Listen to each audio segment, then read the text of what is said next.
My name is Paul Arstead. I'm the greenhouse manager for Lakewood Cemetery. I started 36 some years ago. I can tell you honestly, I've enjoyed coming to work every day. It's a great job and a great place to work. We predated the park board system by, I think, 8-9 years.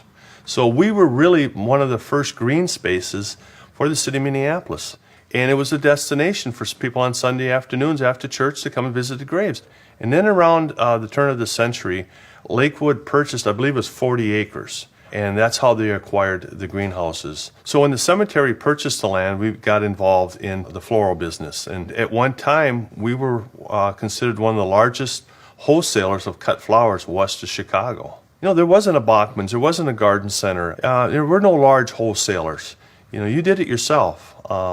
Now we grow strictly internally. When I started here, I did a survey, and there were 16 cemeteries left in the United States that had greenhouses, and I think we're probably down to less than 5 today.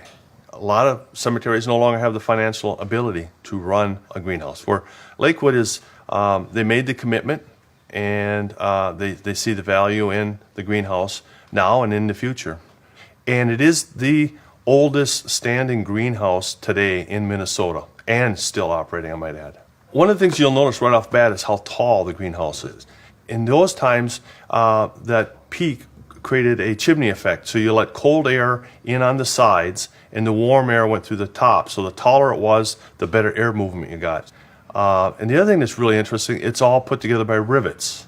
And when you understand how that is labor intense, where they had a guy heating up the rivets and another man would throw it up to them, and how they would pound it in, and it's quite a process. And yet today they're just as good as they were the day they were put in.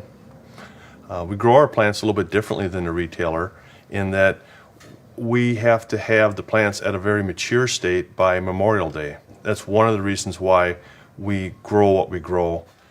What we try to do is have at least half of our beds sustainable, in that what we're trying to do is, rather than buying new plant material, sometime in September we start taking cuttings, and then we root these cuttings, and then throughout the winter we multiply them.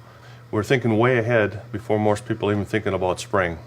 The traditions and customs of a cemetery are always changing, but the one constant that's always there, that's horticulture, that's flowers, and that's really what sets Lakewood apart from most other cemeteries, is our ability to provide these flowers.